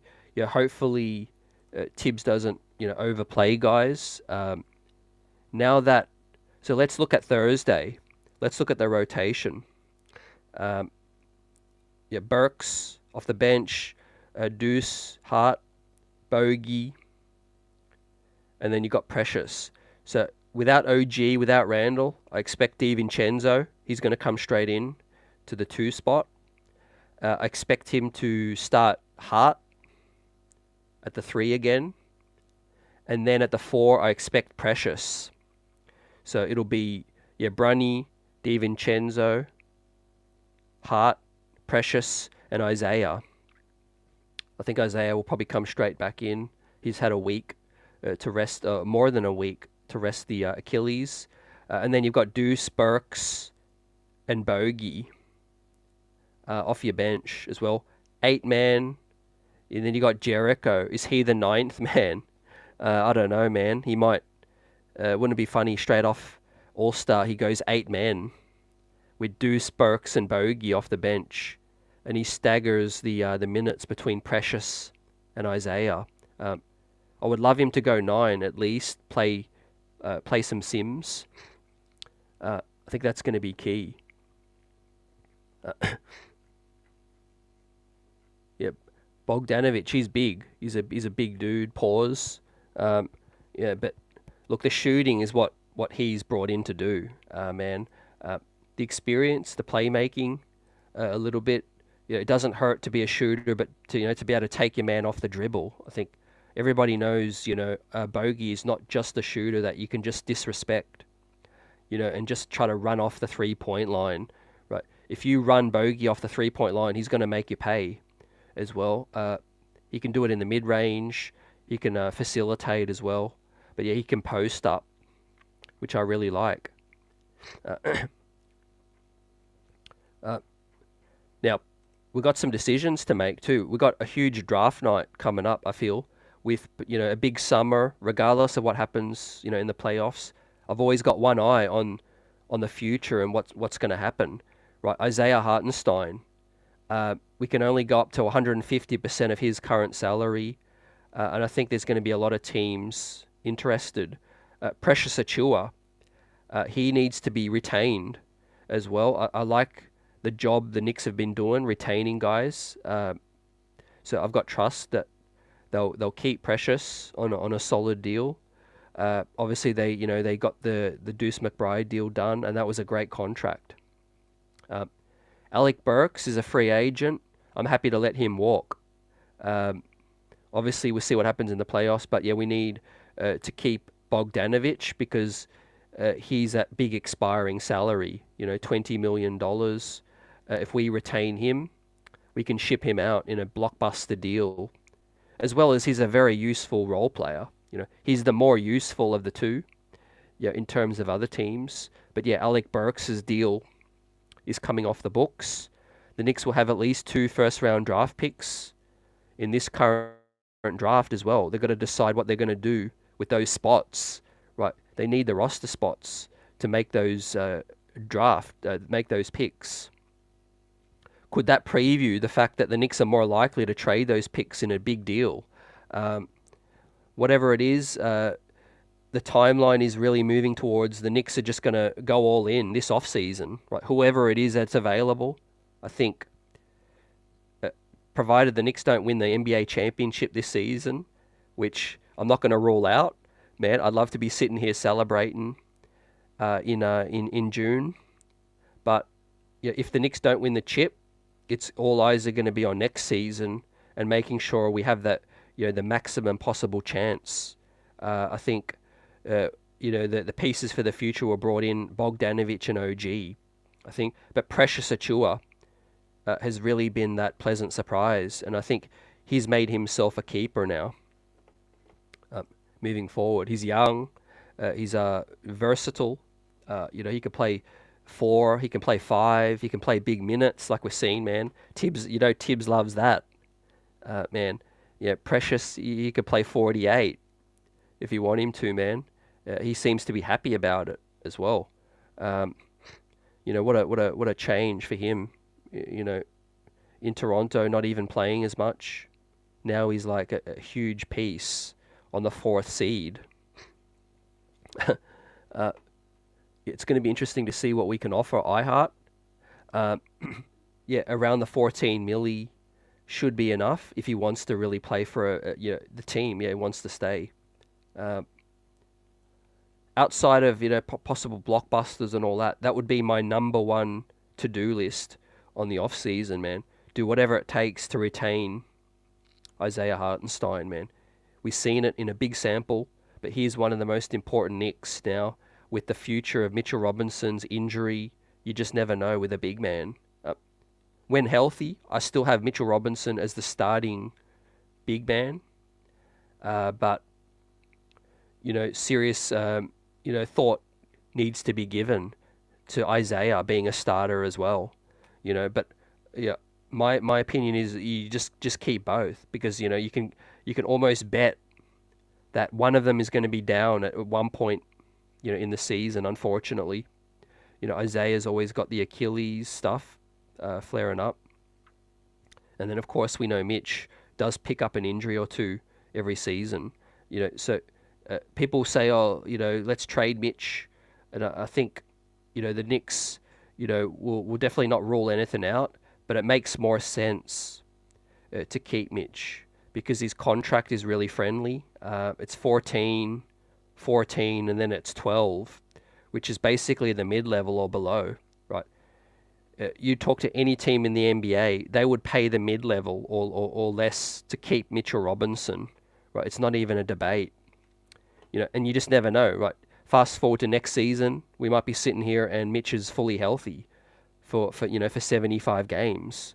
So he's an all defensive type player, and you don't just trade that just because you have Isaiah, right? You keep both. That's the smart play.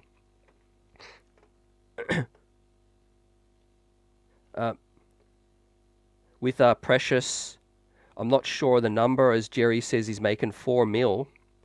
I thought we could offer him a qualifying offer around 6 mil.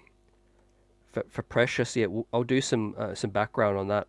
But yeah, for any of you that know the ins and outs of the cap, salute. No doubt, just his play in general it's just been a real pleasant surprise. I think when the OG deal was made, it was basically OG, and then what else are we getting?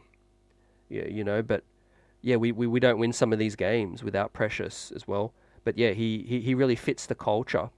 He fits New York. He's from the area. He grew up.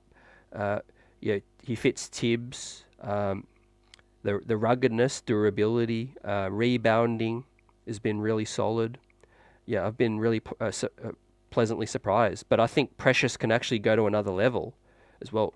If you see young players and they continue to grow, then there's real positivity that they can continue to thrive, and do some more things. The shooting, if that becomes something real, and Precious can give you, 35% from deep, that's another thing to look out for as well. He ain't shy letting it fly, so that's good. But yeah, man, the rebounding's just been ridiculous. He's getting like 12, 15 offensive rebounds. I mean, the guy's 6'8" as well, but he's just got really good length. So yeah, we did talk a little bit about buyout candidates. Buzzer beater in the building, salute. Great to have you with us. As everyone watching in and live replay squad, salute. Yeah, we continue to talk about the candidates because the Knicks will need to add someone. I like a backup point guard in the mold of an Ish Smith. This is a third string guy, mind you. I don't expect him to have a huge impact, but I think for insurance, it's wise. Maybe a Corey Joseph, somebody with experience. Patty Mills. It would be a pass for a Killian Hayes. It would be a no. But somebody with experience. A no to Frank. Probably a no to Kevin Knox as well, just because I don't think Thibs is. If you're Kevin Knox, do you really want to go through that nightmare all over again and relive the experience that you had before? No, I think you want to turn a new leaf if you're Kevin Knox. So even if you're Frank Ntilikina, think of the nightmares Frank Ntilikina's having. So I don't think. Yeah, I can confidently rule those two out. There's a Korkmaz. Yeah, I think that would be a really solid ad. An Ish Smith, a Korkmaz, Patty Mills. I'm kind of cool if we don't add another big, but if obviously Taj does not return, which is looking likely. There's 3 spots, so but I could see the Knicks going bare minimum. You could say maybe on the cheap, and only adding 14 roster spots. Maybe not going with the 15 as well.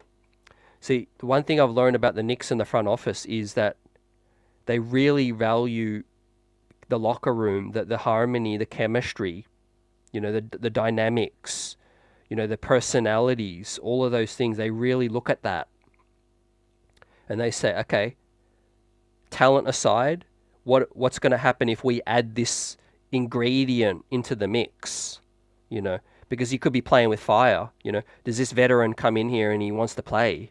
Does he upset the apple cart?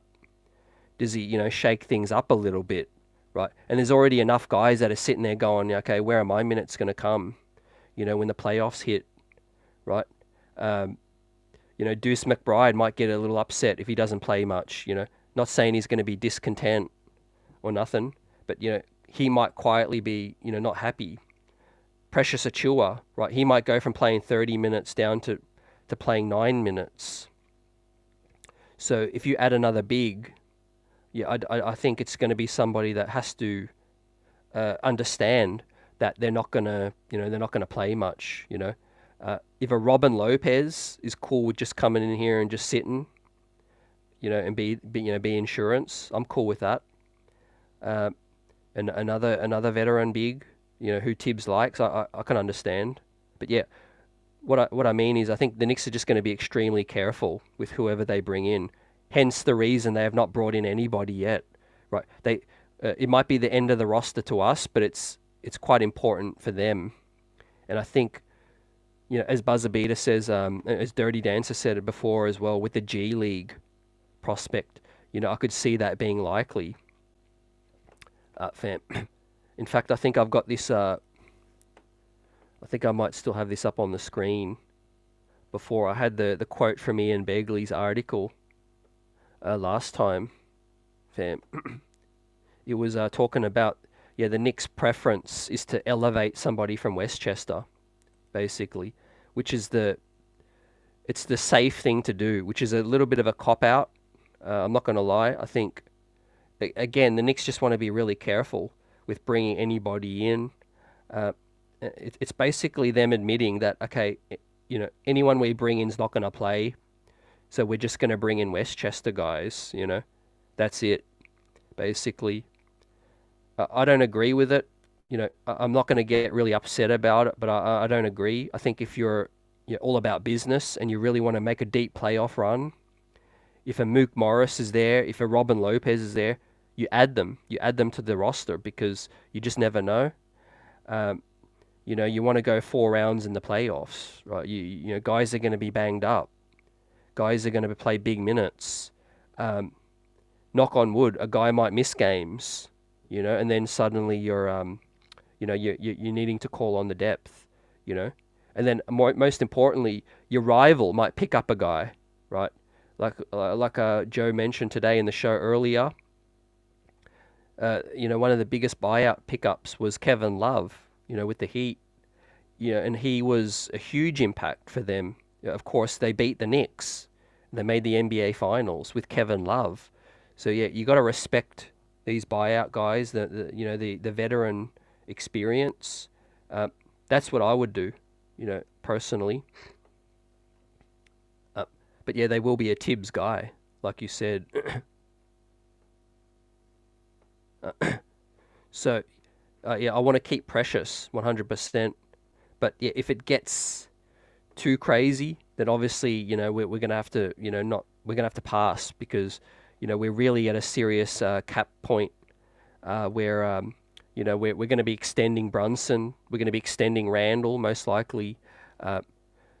The great bit of work, fortunately, is DiVincenzo. What a contract that is looking like. 4 years, capped out, no options, no player team options, just mid-level money for the next 3 seasons, and he's outplaying that, no doubt about it. So that's huge as well.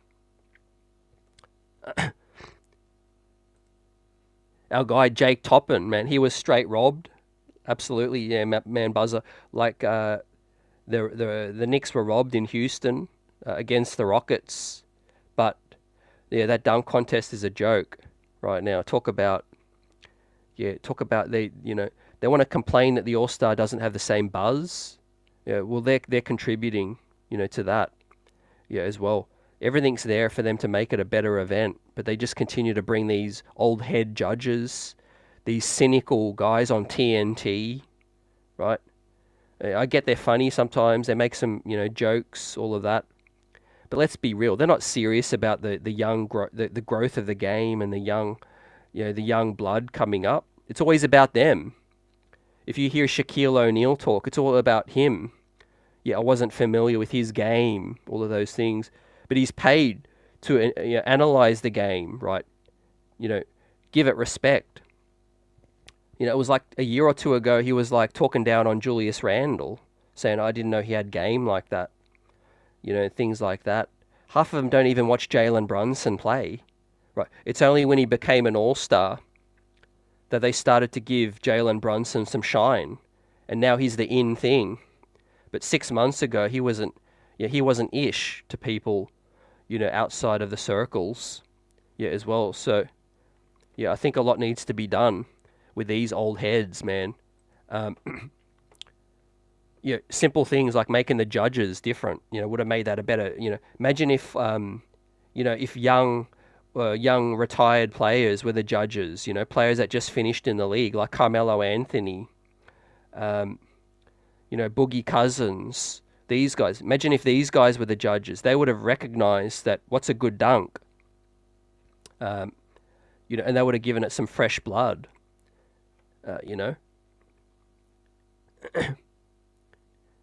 But yeah, man, I love what Jake's doing. He's representing the Knicks. Now he's on a two-way, so with Jake Toppin, man, he could be the best candidate, to convert to a real roster spot. I think if the Knicks are just trying to be safe, fam, he's already in the system. He's blood. And I think the Knicks will probably add him to a real roster spot if I'm keeping it real. I think they'll free up a two-way. They might add Jacob, to a permanent roster spot, because it's also going to be cheaper for them, fam. He's only a 1-year veteran, and a 1-year league minimum full roster salary is only $500K, I think, as well. So yeah, it's going to look out for that. I think that's something that's likely. I think Toppin might take one spot, fam. So, the All-Star Weekend, as we talked about some of the ideas, I think Joe was spot on. Make the All-Star Weekend the same as the in-season tournament and the trade deadline. Have a whole, call it the NBA, call it basically a break. Like, it's a week off. Everybody, you can do the All-Star, you can do the tournament, and you can also do the trades all together, fam. And maybe they should do it a little bit earlier. Do it start of February, something like that. That would be solid. And get whoever makes a trade at the deadline, give them more time in season to acclimate as well, instead of this 27 game stuff. As well. So that's something. Getting rid of it altogether, I hear that as well. I think there's a lot of great points people are making. Look, if they're not going to put in the effort, why do it? Just make it a concert. Even all the rappers out there, players can just enjoy the weekend. Maybe they come up on stage, do a little Q&A sesh, all of that. You do the skills stuff and all of that. But the game is just not a game anymore, fam. It's just pick up. But Bogey. He's obviously a factor for us in terms of the guy that's going to get the biggest minutes, I feel like, out of the recent move. Bogdanovic, can step in when Randle's out, and that's what might have them be a little more cautious with Randle's return. Bogey's going to be able to come in, give you 25 to 30 minutes, at that 4, at the 3 as well. I really prefer to see Josh Hart with the bench. I think Hart gives us that hustle, rebounding that we need off the bench, a little bit of playmaking, and that change of pace as well, the experience, and you need that with Deuce McBride and Burks out there. Things can go a little bit off the boil with those guys, and I think you need Hart off the bench. See, I would insert Bogdanovic in the starting lineup, even if it's at the 3 and you're still playing Precious.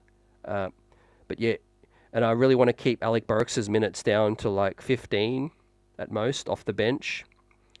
Because we know when we get closer to the playoffs, JB's minutes are going to go up to like 40, plus as well. So that's a really huge factor. But the best news to come today was that this Thursday we welcome back 3 guys. Salute to them. They've had a great break, help to recover, and also they're going to be ready for Philly. Practice today, a light walk around, and then there'll be practice tomorrow as well.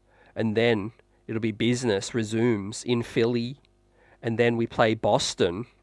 Fam, huge games coming up. I'm hyped as I bring up the rest of the month on the screen. Apologies if I missed any of the questions coming through. We'll rock out for another few minutes.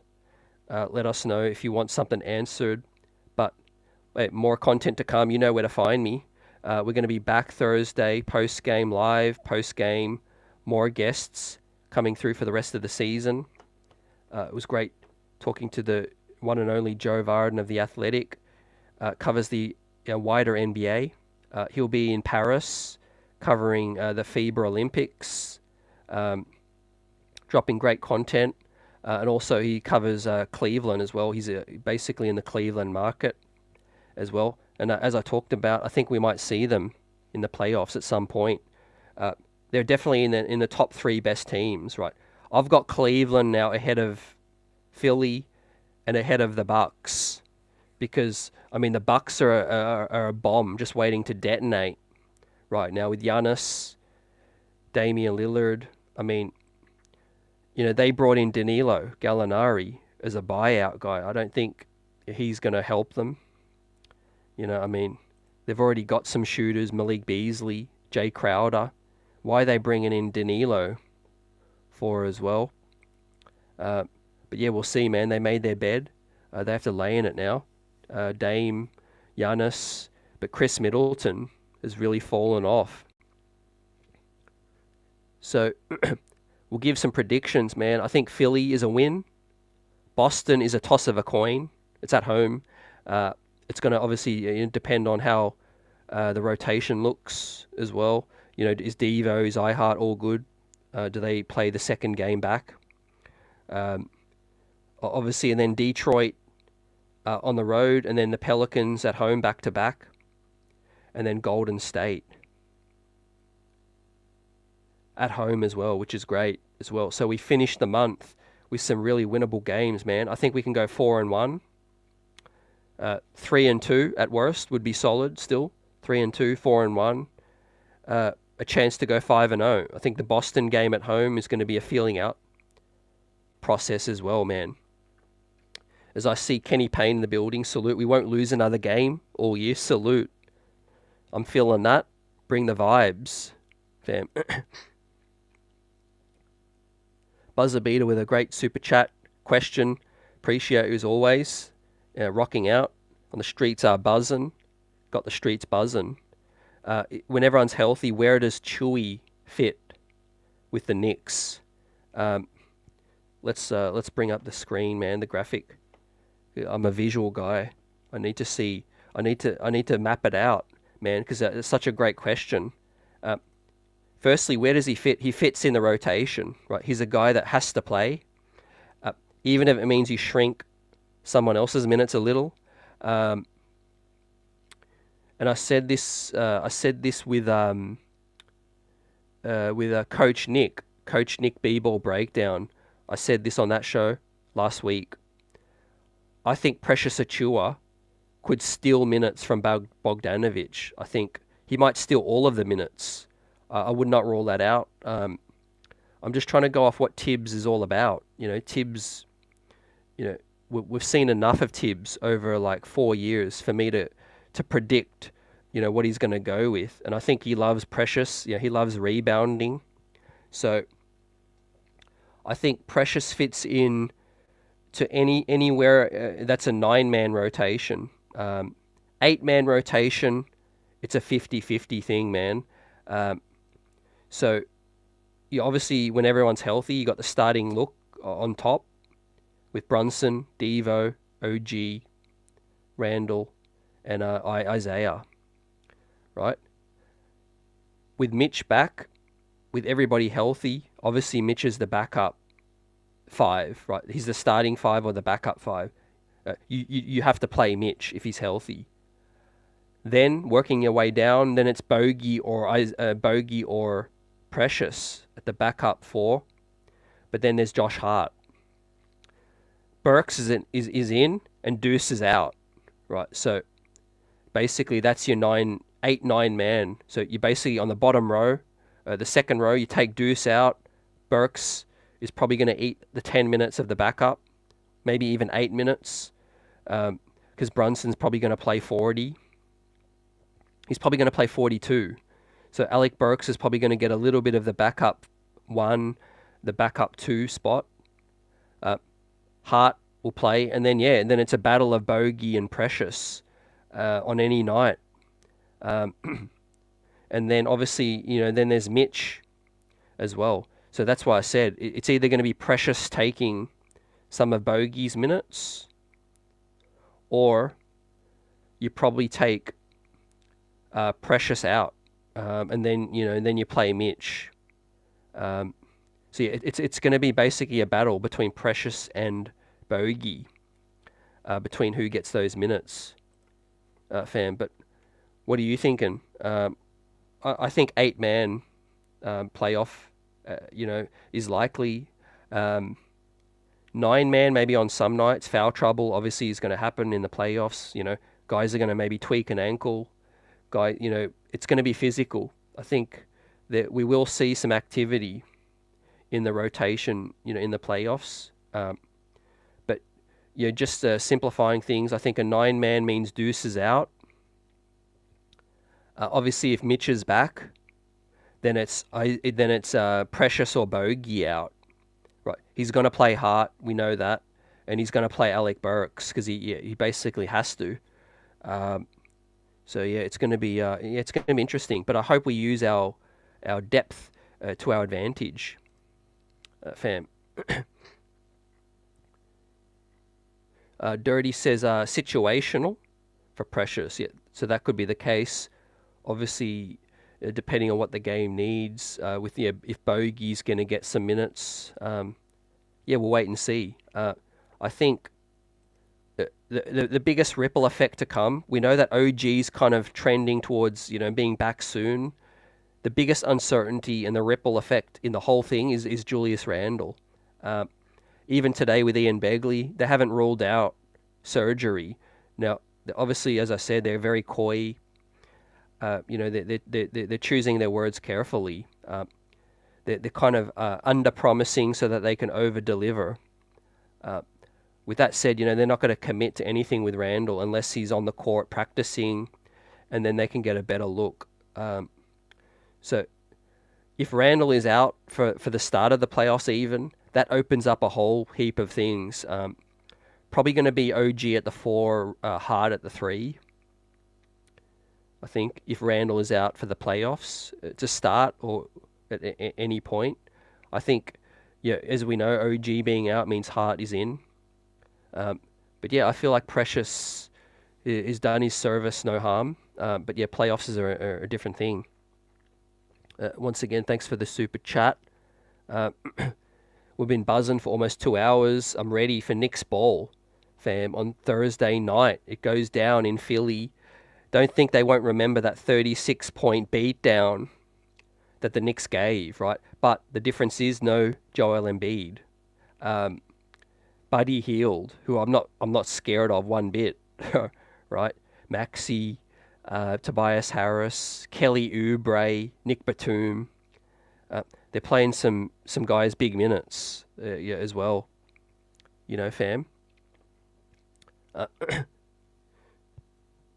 So, if Mitch isn't back, Precious is our 10th man. I think if Mitch is back, obviously they're going to lean on Bogey to begin with. I think, Precious falls into the 11th man when everybody's back. Yeah, I would agree with that.